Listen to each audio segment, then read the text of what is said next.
بسم الله الرحمن الرحيم أولم يهد لهم كم أهلكنا من قبلهم من القرون يمشون في مساكنهم إن في ذلك لآيات أفلا يسمعون أولم يروا أنا نسوق الماء إلى الأرض الجرز فنخرج به زرعا تأكل منه أنعامهم وأنفسهم أفلا يبصرون.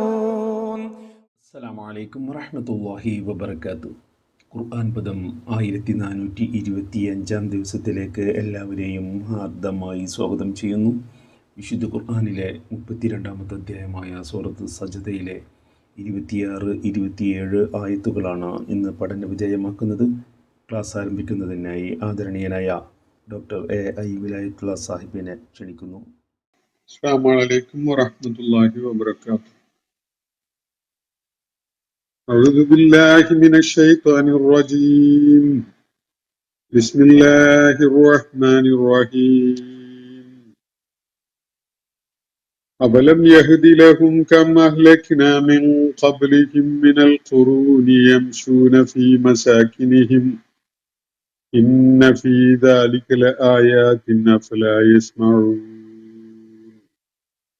أولم يروا أنا نسوق الماء إلى الأرض الجرز فنخرج به زرعا تأكل منه أنعامهم وأنفسهم أفلا يبصرون. صدق الله العلي العظيم. സൂറത്ത് സജ്ദയിലെ 26-27 ആയത്തുകളാണ് ഞാൻ നിങ്ങളെ കേൾപ്പിച്ചിട്ടുള്ളത്.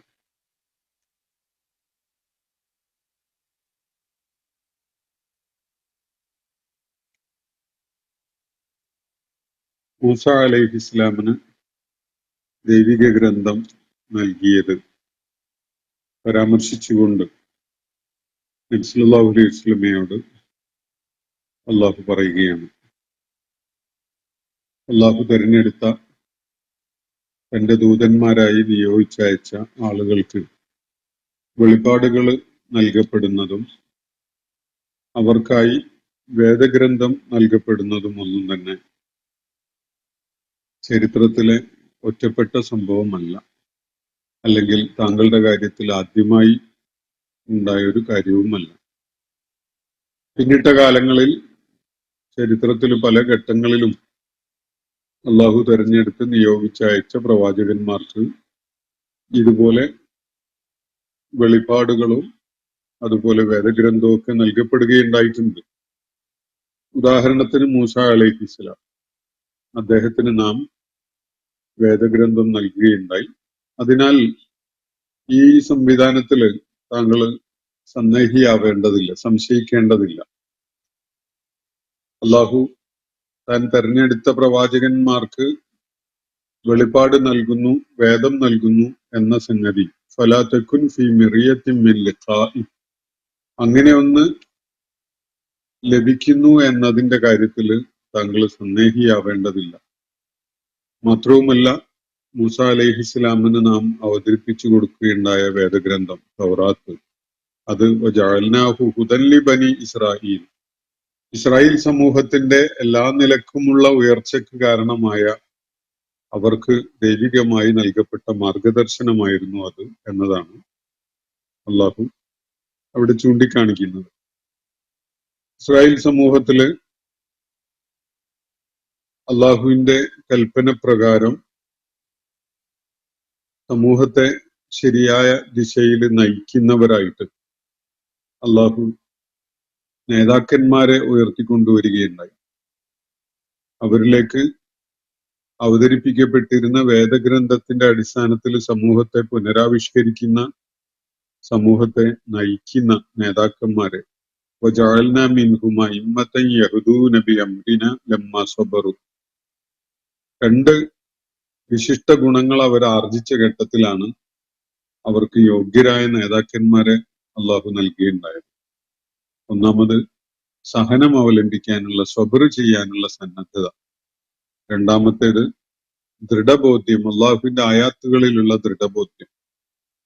ഈ രണ്ട് ഗുണങ്ങളും ആർജിച്ച ഘട്ടങ്ങളിൽ അവരെ ശരിയായ വിധത്തിൽ നയിക്കാനും അവർക്ക് നേതൃത്വം നൽകാനും ഒക്കെയായിട്ട് അള്ളാഹു ആ ഇമ്മത്തിനെ, അവരെ എല്ലാ നിലക്കും അവർക്ക് റോൾ മോഡൽസ് ആയിട്ടുള്ള മാതൃകകളായ നേതാക്കന്മാരെ നൽകുകയുണ്ടായി എന്നാണ് അള്ളാഹു ഇവിടെ ചൂണ്ടിക്കാണിക്കുന്നത്. ബനു ഇസ്രായേൽ സമൂഹത്തിന് ഒരു സമൂഹം എന്ന നിലക്ക് ലോകത്തെ നയിക്കുന്ന വിധത്തിലുള്ള, ലോകമെമ്പാടുമുള്ള മുഴുവൻ മനുഷ്യ സമൂഹത്തിനും മാതൃകയായിക്കൊണ്ട് അവരെ നയിക്കുന്ന നായകന്മാരാകുന്ന വിധത്തിലുള്ള ഒരു റോളിലേക്ക് ഉയർന്നു വരാൻ സാധിച്ചത് ഈ ദൈവിക ഗ്രന്ഥത്തിന്റെ, മൂസ അലൈഹി ഇസ്ലാം ഏറ്റുവാങ്ങിയ വെളിപ്പാടുകളുടെയും ദൈവിക ഗ്രന്ഥത്തിന്റെയും ഒക്കെ പിൻബലത്തിലാണ്. അത് ആ ദൈവിക വെളിപ്പാടുകളുടെയും വേദഗ്രന്ഥത്തിന്റെയും ഒക്കെ പിൻബലമുള്ള ഘട്ടത്തില് സഹനം അവലംബിക്കാനും ദൃഢബോധ്യത്തോടെ നിലകൊള്ളാനും അവർ സന്നദ്ധരായപ്പോഴാണ് വലിയ പരിവർത്തനത്തിന് അവർക്ക് അവസരം ഒരുങ്ങി വന്നത് എന്നതാണ് അള്ളാഹുവിടെ വ്യക്തമാക്കുന്ന കാര്യം.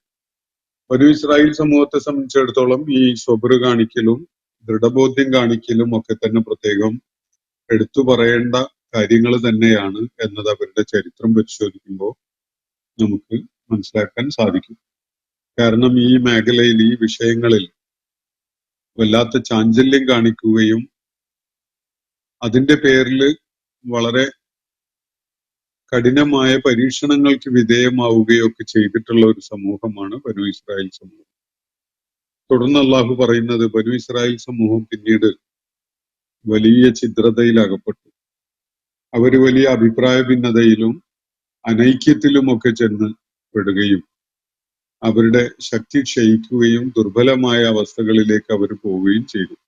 ഇന്ന റബ്ബക ഹുവ യഫ്സിലു ബൈനഹും യൗമൽ ഖിയാമ. ഈ ഭിന്നതയുടെയും വിയോജിപ്പിന്റെയും അതുപോലെ അഭിപ്രായ യോജിപ്പില്ലായ്കയുടെ, ആ സ്വരച്ചേർച്ചയില്ലായ്കയുടെ അവസ്ഥ ഒക്കെ കാരണമായുണ്ടായാൽ ആ സാഹചര്യങ്ങളും വിഷയങ്ങളും ഒക്കെയായിട്ട് ബന്ധപ്പെട്ടുകൊണ്ടുള്ള കാര്യങ്ങളിൽ അവർക്കിടയിൽ അള്ളാഹു ഉയർത്തെഴുന്നേൽപ്പ് നാളിലാണ് തീർപ്പ് കൽപ്പിക്കുക. ഏതൊക്കെ കാര്യങ്ങളിൽ അവര് ഭിന്നതയിൽ അകപ്പെട്ടിരുന്നോ ആ വിഷയങ്ങളിലൊക്കെ തന്നെ അവർക്ക് മാനദണ്ഡമായിട്ട് വേദഗ്രന്ഥം അവരുടെ മുന്നിലുണ്ട്.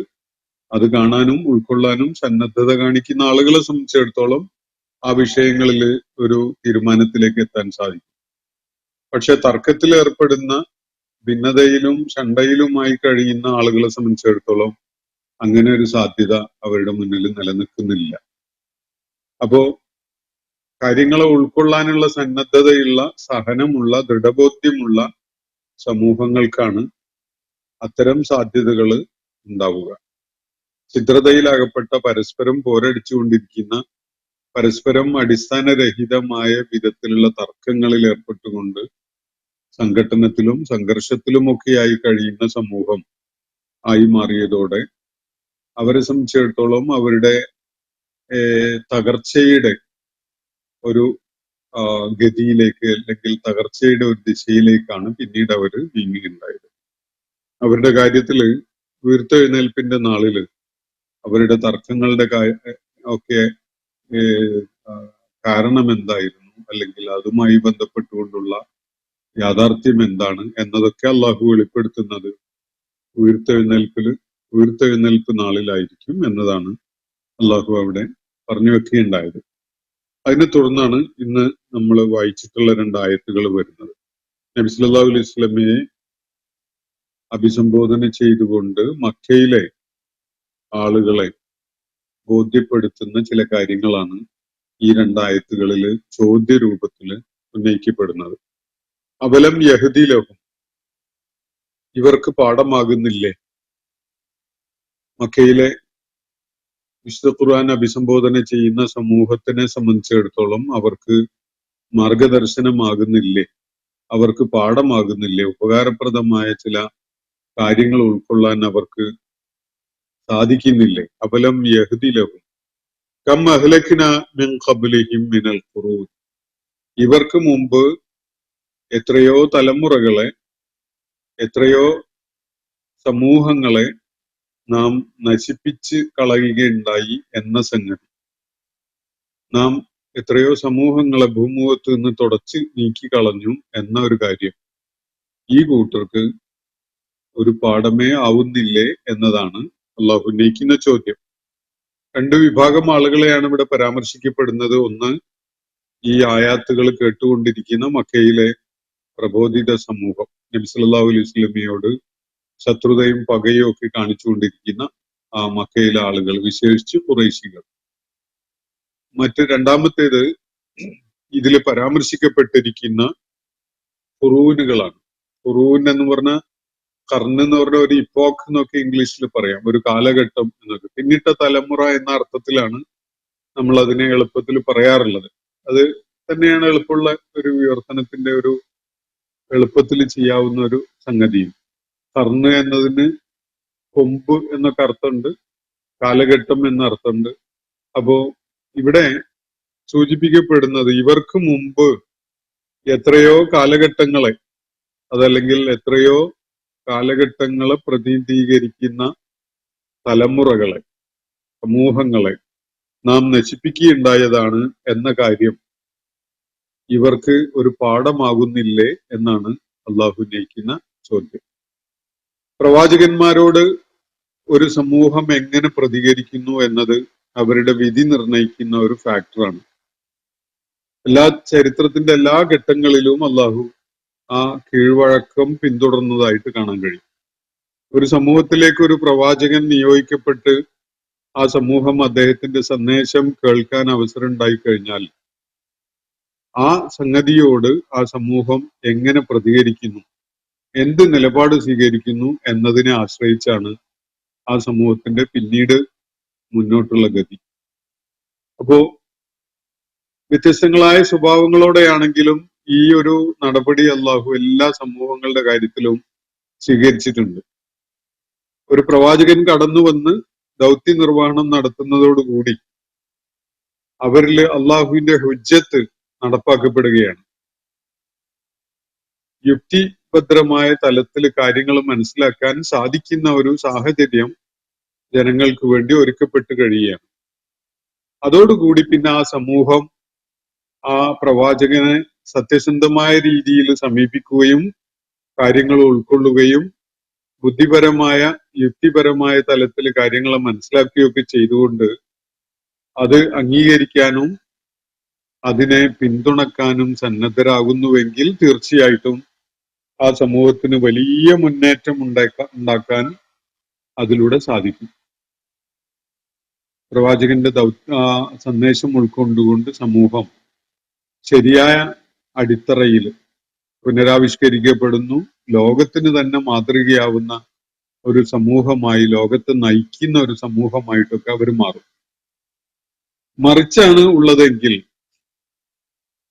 യുക്തിഭദ്രമായ വിധത്തിൽ കാര്യങ്ങൾ അവതരിപ്പിക്കപ്പെട്ടതിന് ശേഷവും അത് ഉൾക്കൊള്ളാനോ അംഗീകരിക്കാനോ ഒന്നും സന്നദ്ധരാവാത്ത ഒരു നിലപാടാണ് സമൂഹം സ്വീകരിക്കുന്നതെങ്കിൽ അവർക്ക് നിശ്ചയിക്കപ്പെട്ട ഒരു അജലുണ്ട്. ആ അജല് വരെ മാത്രമാണ് അവർക്ക് സർവൈവ് ചെയ്യാൻ പറ്റുക.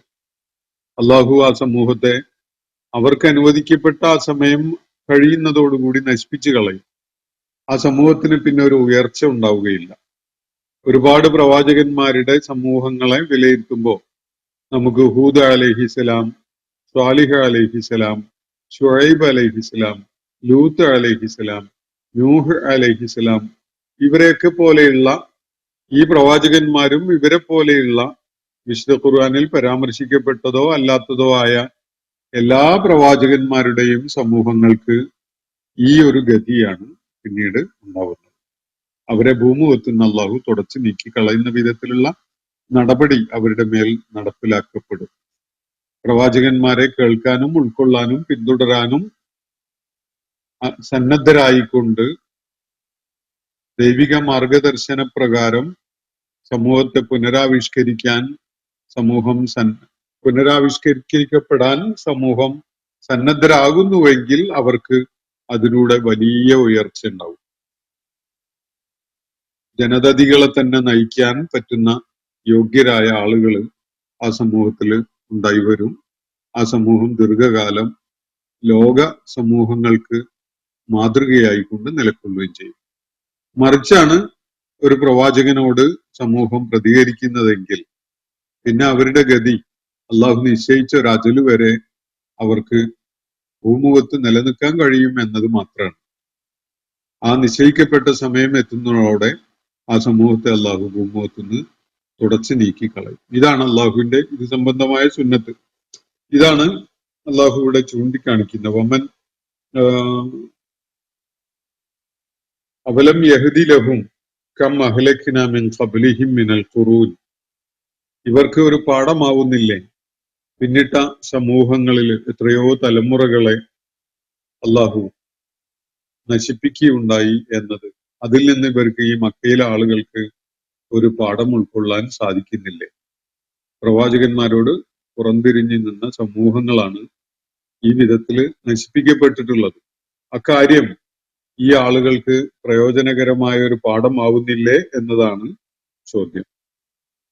എന്താണ് അവരുടെ അവസ്ഥ? യംശൂന ഫീ മസാക്കിനിഹിം. ആ നശിപ്പിക്കപ്പെട്ട സമൂഹങ്ങളുടെ പാർപ്പിടങ്ങളുടെ പരിസരത്തു കൂടിയായിട്ട് ഇവർ നടക്കുന്നുണ്ട്. മക്കയിലെ ആളുകള് നബി സല്ലല്ലാഹു അലൈഹി വസല്ലം അവരോട് സംസാരിച്ചുകൊണ്ടിരിക്കുന്ന ആ കാലഘട്ടത്തില് ഈ നശിപ്പിക്കപ്പെട്ട സമൂഹങ്ങളുടെ പല അവശിഷ്ടങ്ങളുടെയും അരികിലൂടെയായിട്ട് മക്കയിലെ ആളുകൾ സഞ്ചരിക്കാറുണ്ടായിരുന്നു. അവരുടെ യാത്രാപഥങ്ങളുടെ പരിസരത്തായിട്ട് ആണ് ഈ പരാമർശിക്കപ്പെട്ട മിക്ക സമൂഹങ്ങളുടെയും അവശിഷ്ടങ്ങൾ നിലകൊള്ളുന്നത്. അപ്പൊ യംശൂന ഫീ മസാക്കിനിഹിം, അവരുടെ മസ്കനുകളുടെ പരിസരത്തൂടെയായിട്ട്, അവരുടെ വാസസ്ഥലങ്ങളുടെ ഇടയിലൂടെയായിട്ട് ഇവര് സഞ്ചരിക്കുന്നുണ്ടല്ലോ, ഇവർ യാത്ര ചെയ്യുന്നുണ്ടല്ലോ. എന്നിട്ടും അവർക്ക് ആ മുൻ അനുഭവങ്ങളൊന്നും ഒരു പാഠമാവുന്നില്ലേ എന്നാണ് ഉന്നയിക്കപ്പെട്ടിരിക്കുന്ന ചോദ്യം. ഇന്നഫീ ദാലിക, നിശ്ചയമായിട്ടും ഈ ഒരു കാര്യത്തിൽ ആയാത്തിൻ, ദൃഷ്ടാന്തങ്ങൾ, വലിയ പ്രതിഭാസങ്ങൾ തന്നെ അടങ്ങിയിട്ടുണ്ട്. ദൈവിക പ്രതിഭാസങ്ങളായ ദൃഷ്ടാന്തങ്ങൾ തന്നെ അടങ്ങിയിട്ടുണ്ട്. ഇപ്പൊ ചരിത്രശേഷിപ്പുകൾ, പൂർവിക സമൂഹങ്ങളുമായി ബന്ധപ്പെട്ടുകൊണ്ടുള്ള ചരിത്രശേഷിപ്പുകൾ അള്ളാഹുവിന്റെ ദൃഷ്ടാന്തങ്ങളാണ് എന്ന വിധത്തില് നമ്മൾ നേരത്തെ ഒരു ആയത്ത് വിശകലനം ചെയ്തപ്പോ പറയുകയുണ്ടായി. 6 വ്യത്യസ്തങ്ങളായ തരം ആയത്തുകളെ വിശുദ്ധ ഖുർആൻ പരാമർശിക്കുന്ന കാര്യം ചൂണ്ടിക്കാണിച്ച ഘട്ടത്തില് അതിലൊരെണ്ണം ഈ ചരിത്രശേഷിപ്പുകളായിട്ട് നമ്മൾ മനസ്സിലാക്കുകയുണ്ടായതാണ്. അപ്പൊ ഇവിടെ ഉന്നയിക്കപ്പെട്ടിരിക്കുന്ന ചോദ്യം, ഈ നശിപ്പിക്കപ്പെട്ട പൂർവിക സമൂഹങ്ങളുടെ പാർപ്പിടങ്ങളുടെ അരികിലൂടെയായിട്ട് ഇവര് അങ്ങോട്ടും ഇങ്ങോട്ടും സഞ്ചരിച്ചുകൊണ്ടിരിക്കുന്നുണ്ട്. അവരുടെ ദൈനംദിന ആവശ്യങ്ങൾക്കായിട്ട് അവർ അതിലൂടെ യാത്ര ചെയ്യുന്നുണ്ട്. അത് അവർക്ക് ഒരു പാഠമായിട്ട് പ്രയോജനപ്പെടുന്നില്ലേ എന്നാണ് ചോദ്യം. എന്നാൽ അള്ളാഹു തുടർന്ന് പറയുന്നത് ഇന്നഫീ ദാലിക ലആയാത്തിൻ, നിശ്ചയമായിട്ടും അതിൽ വലിയ ദൃഷ്ടാന്തങ്ങൾ അടങ്ങിയിട്ടുണ്ട്, ആയാത്തുകൾ അടങ്ങിയിട്ടുണ്ട്. ഞാൻ പലപ്പോഴും വിശദീകരിച്ചിട്ടുള്ളതാണ്. ആയാത്ത് എന്ന് പറഞ്ഞാൽ വളരെ ഇനെസ്റ്റിമബിൾ ആയിട്ടുള്ള ഒരു ഫിനോമിനനാണ്. ദൈവികമായ വലിയ മാർഗദർശനം അടങ്ങിയിട്ടുള്ള, വലിയ പാഠം അടങ്ങിയിട്ടുള്ള ചില പ്രതിഭാസങ്ങളാണ് ആയാത്ത് എന്ന് പറയുന്നത്. അവയെ പഠിക്കാൻ വേണ്ടി നമ്മൾ ശ്രമിക്കുമ്പോൾ അതിന്റെ വ്യാപ്തിയും ആഴവും പരപ്പും സാധ്യതകളും ഒക്കെ വർദ്ധിച്ചുകൊണ്ടേയിരിക്കും. അതിൽ നിന്ന് നമുക്ക് കണ്ടെത്താനും മനസ്സിലാക്കാനും കഴിയുന്ന കാര്യങ്ങൾ വളരെ ഇനെസ്റ്റിമബിൾ ആയ വിധത്തിലായിരിക്കും. അപ്പൊ അങ്ങനെയുള്ള ദൃഷ്ടാന്തങ്ങൾ ഇതിലൊക്കെയും അടങ്ങിയിട്ടുണ്ട്. അഫലാ യസ്മഊൻ, ഇവര് കേട്ട് മനസ്സിലാക്കുന്നില്ലേ എന്നതാണ് വീണ്ടും ഉന്നയിക്കപ്പെടുന്ന ചോദ്യം. അഫലാ യസ്മഊൻ, മക്കയിലെ ആളുകളെ പരാമർശിച്ചുകൊണ്ടാണ് ആ ചോദ്യം. ഈ കാര്യങ്ങളെ പരാമർശിച്ചിട്ടും അതിനെക്കുറിച്ച് സംസാരിച്ചിട്ടും ഇവര് കേൾക്കാത്തവരെ പോലെയാണോ? അവരുടെ മനസ്സിലേക്കൊന്നും കയറുന്നില്ലേ? അവരിതൊന്നും കേൾക്കുന്നില്ല എന്നുണ്ടോ എന്നാണ് ഉന്നയിക്കപ്പെട്ടിരിക്കുന്ന ചോദ്യം. കേൾക്കാത്തത് കൊണ്ടല്ല, അവര് പ്രജ്ഞാശൂന്യരായി അവരുടെ മനസ്സ് മരവിച്ച പോലെയുള്ള ഒരവസ്ഥയിലാണ് ആ സമൂഹം ഉള്ളത്. കാര്യങ്ങൾ ഉൾക്കൊള്ളാനും വളരെ ചടുലതയോടുകൂടി കാര്യങ്ങളെ ഉൾക്കൊണ്ട് നിലപാടുകൾ സ്വീകരിക്കാനൊന്നും സന്നദ്ധതയുള്ള ഒരു മാനസികാവസ്ഥയിലല്ല ആ സമൂഹം ഉണ്ടായിരുന്നത്. അവലം യറവ്, എന്നിട്ട് തുടർന്ന് അള്ളാഹു ഒരു ചോദ്യം ഉന്നയിക്കുകയാണ്. ഈ ചർച്ച ചെയ്യപ്പെടുന്ന വിഷയവുമായിട്ട് നേരിട്ട് ബന്ധമില്ല എന്ന് തോന്നുന്ന, എന്നാൽ അവയുമായി ശരിക്കും ബന്ധമുള്ള ഒരു കാര്യമാണ് ഇവിടെ പറയുന്നത്. അവലം യറവും, ഇവർ കാണുന്നില്ലേ? മക്കയിലെ ആളുകൾ ഉദ്ദേശിച്ചുകൊണ്ട് ചോദ്യം. അവലം യറവും, ഇവർ കാണുന്നില്ലേ? നാ നസൂഖുൽ മാഅ ഇലൽ അർളിൽ ജുറുസ്, വരണ്ടുണങ്ങിയ തരിശായി കിടക്കുന്ന ഭൂമിയിലേക്ക് നാം വെള്ളം തിരിച്ചുവിടുന്നത്, വെള്ളം മഴവെള്ളത്തിന് അങ്ങോട്ട് തിരിച്ചുവിടുന്നത് അവർ കാണുന്നില്ലേ? അവലം യറവും, ഈ ആളുകൾ കാണുന്നില്ലേ? അന്നാ നസൂഖുൽ മാഅ ഇലൽ അർദിൽ ജുറുസ്, ജുറുസായ തരിശായി കിടക്കുന്ന മണ്ണിലേക്ക്, ഭൂമിയിലേക്ക് നാം വെള്ളം തിരിച്ചുവിടുന്നു, മഴ പെയ്യിക്കുന്നു എന്നതാണ് സൂചന. ഫനുഖ്രിജു ബിഹി സറഅ, എന്നിട്ട് അവിടെ നാം വലിയ വിള ഉൽപ്പാദിപ്പിക്കുന്നു. ഫനുഖ്രിജു ബിഹി സറഅ, എന്നിട്ട് അവിടെ നിന്ന്, ആ മണ്ണിൽ നിന്ന് നാം വിള പുറത്തു കൊണ്ടുവരുന്നു, അല്ലെങ്കിൽ വിള ഉൽപ്പാദിപ്പിക്കുന്നു. വരണ്ടുണങ്ങിക്കിടക്കുന്ന തരിശായി കിടക്കുന്ന ഭൂമിയിലേക്ക് നാം ജലം എത്തിച്ച് അതിനെ വലിയ വിള ഉൽപ്പാദിപ്പിക്കാൻ കഴിയുന്ന വിധത്തിലേക്ക് പരിവർത്തിപ്പിക്കുന്നു എന്നത് ഇവർക്ക് കാണാൻ പറ്റുന്നില്ലേ? കുലു മിൻഹു അൻആമുഹും, ഇവരുടെ കന്നുകാലികൾ അതിൽ നിന്ന് ഭക്ഷിക്കുന്നു. വ അൻഫുസുഹും, ഇവര് തന്നെയും അതിൽ നിന്ന് ഭക്ഷണം കണ്ടെത്തുന്നു. ആ വിധത്തില് തരിശായി കിടന്ന ഭൂമിയിൽ ജലം എത്തിച്ചുകൊണ്ട്, വെള്ളം അങ്ങോട്ട് തിരിച്ചു വിട്ടുകൊണ്ട് നാം അവിടെ വിള ഉൽപ്പാദിപ്പിക്കുന്നതും, എന്നിട്ട് അതിന്റെ ഫലം പ്രയോജനം ചെയ്ത് ഇവരും ഇവരുടെ കന്നുകാലികളും ഒക്കെ ഭക്ഷിക്കുന്നതും ഇവർ കാണുന്നില്ലേ എന്നതാണ് ഉന്നയിക്കപ്പെടുന്ന ചോദ്യം. അഫലാ യുബ്സിറൂൻ, ഇവരെന്തേ ഒന്നും കാണാൻ കഴിയാത്തവരെ പോലെയാണോ? അഫലാ യുബ്സിറൂൻ, കാര്യങ്ങൾ ഉൾക്കൊള്ളാൻ ഇവർക്ക് സന്നദ്ധതയില്ലേ? കാണാനും ഉൾക്കൊള്ളാനും ഇവര് ഒരുക്കമല്ലേ എന്നതാണ് ചോദ്യം. അപ്പൊ ഇവിടെ തരിശായി കിടക്കുന്ന ഭൂമി, അവിടെ മഴ വർഷിപ്പിച്ചുകൊണ്ട് ജീവൻ കിളിർത്തു വരുന്ന കാര്യം പലയിടത്തും ഖുർആൻ പറയുന്നുണ്ട്. അത് മരണാനന്തരം പുനരുജ്ജീവിപ്പിക്കപ്പെടുന്ന സാധ്യതയെ പരാമർശിച്ചുകൊണ്ട് അതിനുള്ള തെളിവായിട്ടാണ് പലയിടങ്ങളിലും ഈ ഒരു മെറ്റഫർ അല്ലാഹു സുബ്ഹാനഹു വ തആല ഉയർത്തി കാണിക്കാറുള്ളത്. പക്ഷെ ഇവിടെ ആ ഒരു പേർപ്പസിനല്ല അത് ചെയ്തിട്ടുള്ളത്. മക്കയിലെ പോലെയുള്ള ആളുകൾ അവരുടെ ആത്മീയമായ ചൈതന്യം നഷ്ടപ്പെട്ട, വിശ്വാസരഹിതമായി മാറിയ, അതുപോലെ ദൈവിക ചൈതന്യം ഉള്ള മനുഷ്യര് തന്നെ മാർഗദർശനത്തിന്റെ യാതൊരു വിധത്തിലുള്ള അംശവും അവരിൽ അവശേഷിക്കാതെ ഊഷരമായി പോയ മനസ്സുകളായി, അല്ലെങ്കിൽ ആളുകളായി മാറിയ ഒരു സാഹചര്യത്തിലാണ് അള്ളാഹു അതിനെ പരാമർശിക്കുന്ന ഘട്ടത്തിലാണ് ഈ കാര്യം ഇവിടെ പറയുന്നത്.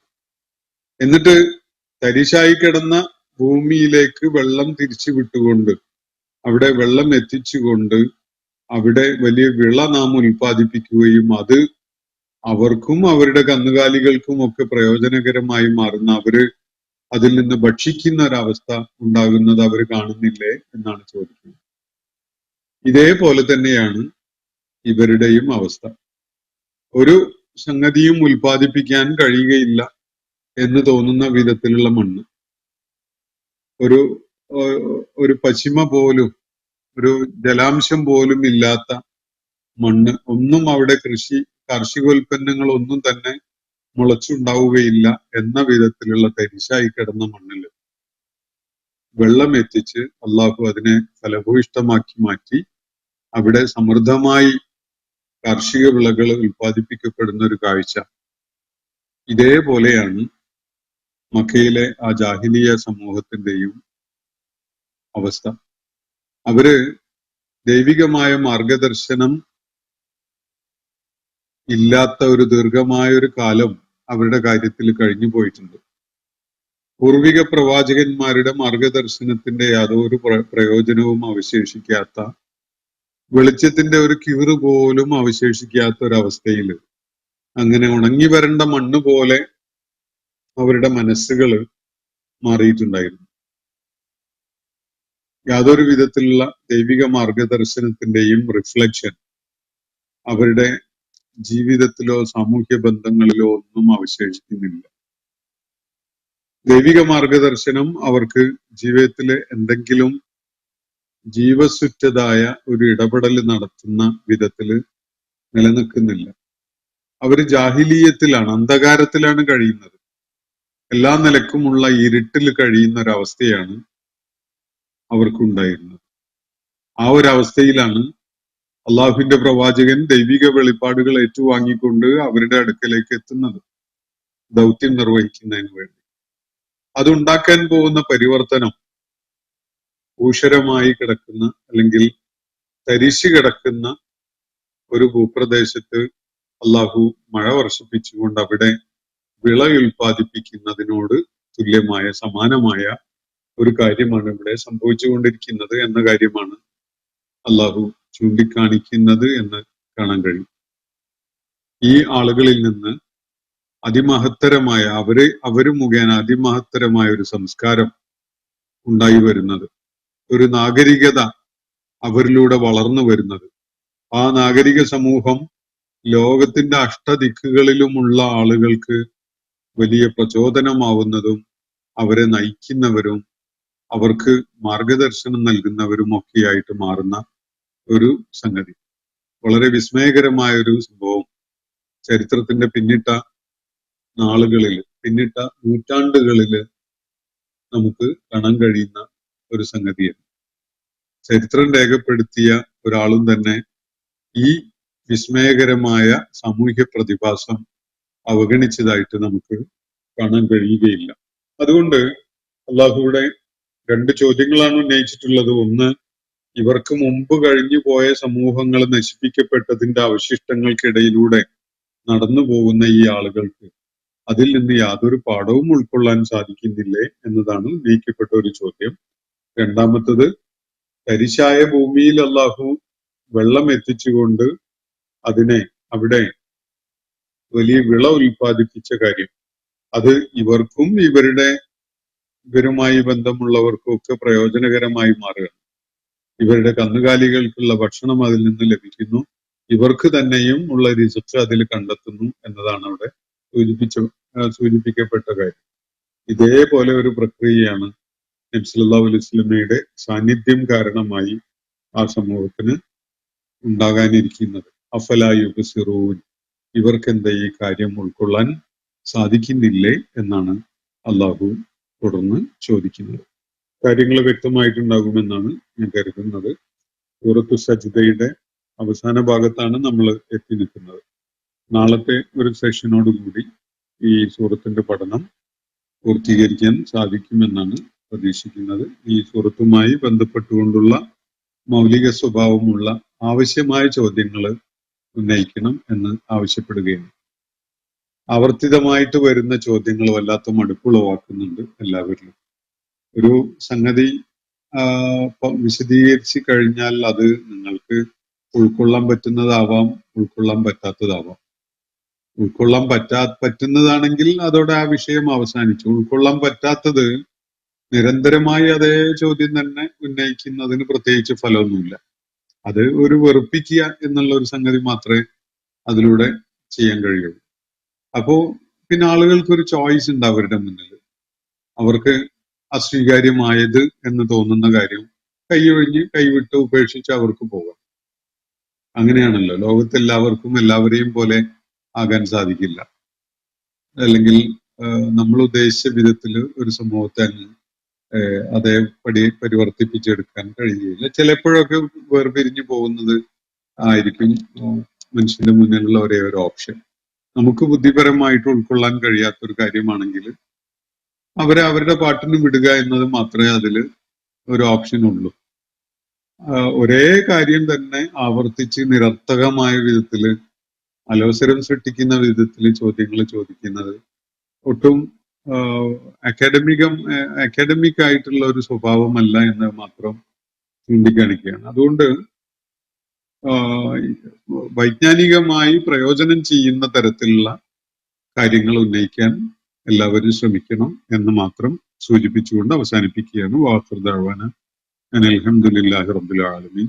അസ്സലാമു അലൈക്കും വറഹ്മത്തുള്ളാഹി. ഇന്നത്തെ ഖുർആൻ പദം ഇവിടെ സമാപിക്കുന്നു. ഖുർആൻ പഠനത്തിൽ പങ്കെടുത്ത എല്ലാവർക്കും അല്ലാഹു അർഹമായ പ്രതിഫലം നൽകി അനുഗ്രഹിക്കട്ടെ. വആഖിർ ദഅ്വാന അൽഹംദുലില്ലാഹി റബ്ബിൽ ആലമീൻ. അസ്സലാമു അലൈക്കും വറഹ്മത്തുള്ളാഹി വബറകാതുഹു.